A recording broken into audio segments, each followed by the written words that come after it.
सभी को नमन, प्रणाम, वंदन, अभिनंदन। जय श्री कृष्णा, जय श्रीमद्भागवत। हर हर महादेव। बहुत दिनों बाद आज लाइव आया हूँ दोस्तों, मित्रों, भाइयों, बहनों, बंधु बांधव, सब आप लोगों की कृपा ही है। आज सर्वप्रथम हम आप सभी लोगों को आने वाले एक पवित्र एवं पावन त्योहार रक्षाबंधन पर कुछ हमारी और आपकी विशेष बातें होंगी। उसी के उपलक्ष्य में आज हम और आप एक दूसरे के प्रति अपने भाव को सुनेंगे। मेरे आप चैनल पर लगातार लगे रहते हैं, इस बात के लिए मुझे आप पर बहुत बड़ा ओजस्वी और तेजस्वी गर्व है। आज हमारे चैनल को लगभग 56,000 लोगों ने देख चुके हैं। ऐसे लोग जो देखे और ऐसे लोग जो नहीं देखे, सभी पर माँ भगवती की अपार कृपा बनी रहे। समय मिले या न मिले, लेकिन समय निकाला करो। वक्त मिले या न मिले, वक्त निकाला करो। मेरे इस अपरिभाषित चैनल पर भी अपना थोड़ा बहुत समय दिया करो। लाइक करें, कमेंट करें, सब्सक्राइब करें, बेल आइकन दबाएं।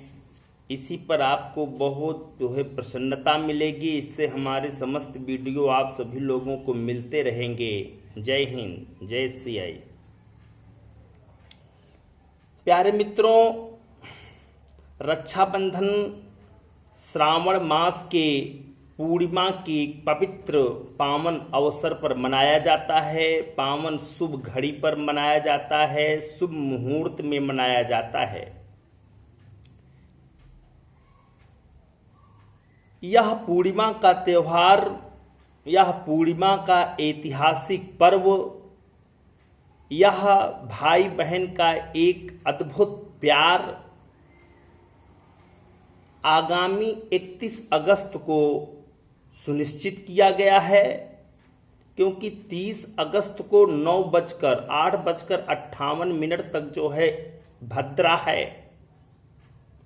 8:58 तक भद्रा है।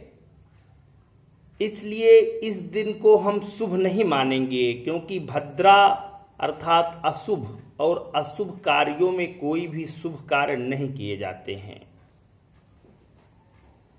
प्यारे मित्रों, 31 अगस्त को जो है शुभ मुहूर्त भी है, पवित्र पावन शुभ अवसर भी है। इस शुभ अवसर पर रक्षाबंधन का त्योहार विद्वानों द्वारा सुनिश्चित किया गया है। रक्षाबंधन एक ऐसा त्योहार है जो संस्कृत गौरव और बहुत बड़ी एकता और भाईचारा, बहन भाई के प्यार, बहन भाई के महा उत्सव, बहन भाई के इस अभूतपूर्व सौंदर्य को सुरक्षा एवं कवच की दृष्टि से मनाया जाता है। दोस्तों, इस त्योहार में बहनें अपने भाई की कलाइयां को खूब सजाती हैं और उस कलाइयां को सजाते समय यही विनम्र निवेदन करती हैं कि हे भाई,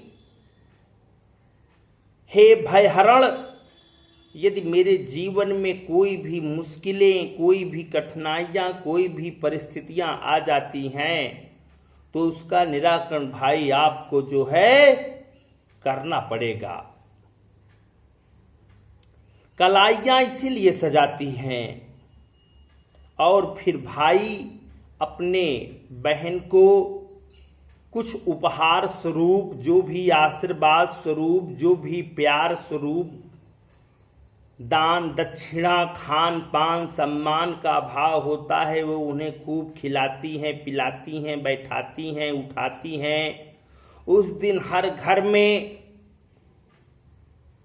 हर दिव्य स्थानों पर, मंदिरों में, हर बड़े बड़े स्थानों पर बढ़िया जो है झांकियां निकाली जाती हैं, बहुत ही अच्छे अच्छे पकवान बनाए जाते हैं, स्वादिष्ट पकवान बनाए जाते हैं, खीर, मिठाई, रसियाव, ये सब बढ़िया बनाया जाता है। इसी पवित्र त्योहार पर हम सभी धन्य हो जाते हैं और ये त्योहार भाई बहन के अद्भुत प्यार और कवच और सुरक्षा की दृष्टि से मनाया जाने वाला एक अद्भुत पर्व है। दोस्तों, मैं आपको बताना चाहता हूं कि यह त्योहार द्वापर युग से शुरू हुआ। द्वापर युग में आपको यह जान करके बहुत ही हर्ष हो रहा होगा कि भगवान श्री कृष्ण के चाची श्रुति के यहाँ एक सुपुत्र पैदा हुआ था जो कि विकृत था, टेढ़ा मेढ़ा था, कुरूप था। उनकी चाची इस बात पर जो है बहुत ही मंथन कर रही थी कि मेरे बेटे का हर विकृत अंग कैसे सही हो। विद्वानों द्वारा बताए जाने पर चाची ने एक दिन अपने सुपुत्र को भगवान श्री कृष्ण के हाथों में समर्पित किए और जैसे ही भगवान श्री कृष्ण ने उनको स्पर्श किए वैसे ही उनका शरीर एकदम बढ़िया सुव्यवस्थित और सुसंगठित हो गया, मनोहर दृश्य हो गया। दोस्तों, पूरे परिवार में श्रुति चाची के यहाँ जो है खिलखिला करके परिवार हंस पड़ा। लेकिन वहां पर एक वरदान भी था कि जिस किसी भी व्यक्ति के द्वारा आपका पुत्र ठीक होगा उसी व्यक्ति के द्वारा यह मारा भी जाएगा। चिंता में पड़ी चाची, सोच में पड़ी श्रुति भगवान श्री कृष्ण से यही कही कि हे कन्हैया, हे बांसुरी वाले, हे माधुरी, हे नारायण, हे परमपिता परमेश्वर, हे माधुर्य संगीत, हे सुदर्शन चक्रधारी, हे माखन चोर, आप मेरे पुत्र के सभी दुर्गुणों को, सभी कमियों को ध्यान न देते हुए कार्य करना, जो कुछ भी ये कहेगा उसको माफ कर देना। परंतु भगवान श्री कृष्ण ने अपने श्रुति चाची को ये प्रण दिया था, ये वचन दिए थे कि हे मां, हे चाची स्वरूपा जगदम्बा, मैं आपके पुत्र के लगभग समस्त पापों को ध्यान में नहीं रखूंगा, लेकिन 100 गलतियां तो माफ करना मेरे दिल में और दम में रहेंगी, इसके बाद की गलतियों को माफ करना मेरे बस में नहीं है चाची। समय व्यतीत होता गया, वही शिशुपाल बड़ा हुआ तो राजा हुआ। जब राजा होता है तो धीरे धीरे उसके पाप जो है बढ़ जाते हैं। जिस राज्य में वो राजा था वहां की प्रजा भी बहुत ही चिंतित रहा करती थी, बहुत उनको सताया करते थे स्वयं राजा जी अर्थात शिशुपाल जी। वहां की प्रजा, वहां के लोग, वहां के अद्भुत अद्भुत कार्य सब जो है बहुत ही चिंतित रहा करते थे। दोस्तों, मित्रों, भाइयों, बहनों, शिष्यों, जब देखो तब जो है शिशुपाल जो है अपने रिश्तेदार भगवान श्री कृष्ण को जो है भरी सभा में बुराइयां करता था, भला बुरा बिल्कुल हर बातों में कहता था, सुनता था। लेकिन एक दिन तो ऐसा आ गया कि भरी सभा में ही शिशुपाल जब जो है भगवान श्री कृष्ण के द्वारा समस्त जो है बुराइयों को शिशुपाल कहने लगा, उस सभा में सभी पौरों, पांडव, भीष्म, द्रोण, कुलगुरु कृपाचार्य, द्रोणाचार्य, अश्वत्थामा, स्वयं जो है पांचाली, स्वयं द्रौपदी, स्वयं सब बैठे थे। तो उसी सभा में इनको जो है बहुत ही दुर्गुण कहा गया, बहुत ही गलत गलत भावों से शिशुपाल भगवान श्री कृष्ण को जो है कहता चला गया।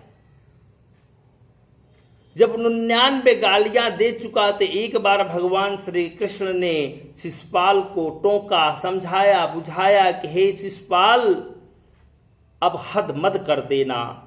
लेकिन शिशुपाल ये नहीं सोचा, क्योंकि पाप का घड़ा एकदम भर गया था। पाप के घड़े में महापाप का एक कुंड सा आ गया था दोस्तों। उस कुंड को समाप्त भी करना था।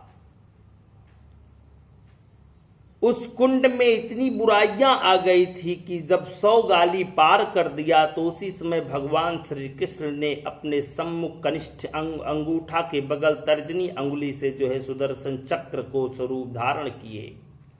जैसे ही सुदर्शन चक्र को धारण करते हैं और फिर छोड़ देते हैं, अब वही शिशुपाल डरना शुरू कर देता है और भागना शुरू कर देता है। लेकिन अब उसका अंत जब समीप आ गया तो किस बात की चिंता शिशुपाल तुझे। वो सुदर्शन चक्र जो है इनको अंततो गत्वा जो है धड़ से सिर को अलग ही कर दिया। इस प्रकार शिशुपाल मारा गया दोस्तों। इस प्रकार श्रुति का सुपुत्र शिशुपाल अंततो गत्वा फाइनली मारा ही गया दोस्तों। उसी समय जब सुदर्शन चक्र लौट कर आ रहा था तो उसी समय तर्जनी अंगुली में जो है प्रवेश करते समय चोट लग गई और खून की धारें बहने लगी।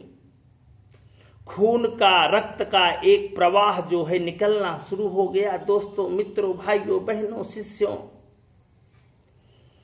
जब खून गिरने लगा तो आसपास के लोग सब दौड़े भागे। लेकिन वहीं पर खड़ी द्रौपदी जो है अपने साड़ी के पल्लू को फाड़ा और फाड़ करके जो है अपने कन्हैया के जो है उस सुरक्षा कवच को हटाया और रक्त की बूंद जो है बहने से रुक गई दोस्तों। भगवान श्री कृष्ण ने ठीक उसी समय प्रण दिया था और वचन भी दिए थे कि हे बहन, मैं आपके दुख में एक न एक दिन कार्य आऊंगा और जो आपने आज जो है इस सुरक्षा रूपी कवच को अर्थात साड़ी के पल्लू को बांधी हैं उसका एक दिन कर्जा मैं चुकाऊंगा। समय व्यतीत होता जाता है और कौरव और पांडवों के बीच जब जुआ का खेल खेला जाता है तो उस समय महाराज युधिष्ठिर जाने और अनजाने में चाहे समझ लो चाहे जिस रूप में समझ लो जुआ हारे और हार करके जो है अपनी पत्नी को भी दांव में लगा दिए और पत्नी भी हार गए। उसी भरी सभा में दुर्योधन, कर्ण, जयद्रथ बहुत ही शकुनी सहित सभी ने अपमानित किया था।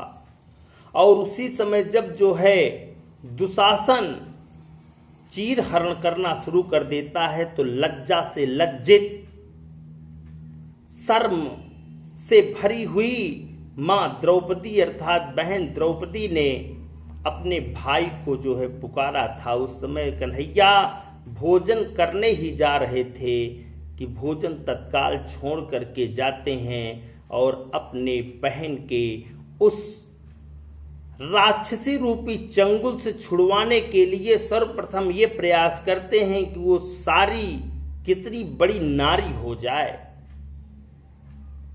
पल्लू बड़ा होता जाता है और इतना बड़ा हो जाता है कि जो दुशासन रहता है वो खींचते खींचते हाँफना शुरू कर देता है, थकना शुरू कर देता है, रुकना शुरू कर देता है। दोस्तों, कहानी को जरूर सुनना, अच्छी लगे तो लाइक और कमेंट जरूर करना, शेयर करना, सब्सक्राइब करना। ये आपकी मजबूरी नहीं मजबूती होनी चाहिए, क्योंकि हम आप वही सिक्के के वही पहलू हैं। आप हेड हैं और मैं टेल हूं। दोस्तों, उस समय यही नजारा होता है कि जो है भगवान श्री कृष्ण ने उस सारी को इतनी बड़ी नारी के रूप में कर दिए को हाँफना, थकना, रुकना सब शुरू हो गया। और फिर भगवान श्री कृष्ण ने अपनी बहन की लज्जा को बचाया था। ठीक उसी समय से ये महाभारत काल से आज कलयुग चल रहा है, द्वापर से लेकर कलयुग तक ये त्योहार, ये पवित्र पावन पर्व, ये हिंदुओं धर्म का एक जीता जागता सबूत, ये भाई और बहन के बीच एक अद्भुत प्रेम आज भी संस्कृत की गौरव गाथा को गाता रहता है। मेरे इस अद्भुत प्रेम को आप बनाए रखना। रक्षाबंधन वास्तविकता में पवित्र पावन पर्व है। इस पवित्र पावन पर्व पर हम सभी को हार्दिक स्वागत, वंदन और अभिनंदन करते हैं। अभी कुछ समय भी बचा है दोस्तों। ये तो रही अपने आप एक गौरवान्वित कहानी। इसके बाद मैं आपको कुछ अलग कहानी और बताऊंगा। मेरे वीडियो को सुनने के बाद अपने जीवन में उतारना कि हर बहन को बहन समझो, हर माँ को अपनी माँ समझो, तभी आपको लोग एक दिन यश और कीर्ति देखेंगे और आपके परचम को लहराते हुए देखने के लिए वो मुग्ध हो जाएंगे, खुश हो जाएंगे। दोस्तों, इन्हीं सभी शब्दों के साथ, भावों के साथ आप सभी को नमन, प्रणाम। मेरे चैनल पर आप अपना समय देते हैं, इसके लिए दिलों की गहराइयों से अनंत अनंत हार्दिक बधाइयाँ, शुभकामनाएं, आशीर्वाद, मंगलमय शुभ संदेश। आप जहाँ कहीं रहें, तड़तड़ाते रहें, खिलखिलाते रहें, चमकते रहें, फूलते रहें, फलते रहें। पवित्र पावन पर्व पर जय जय श्री कृष्ण। हर हर महादेव। ओम शांति। ओम।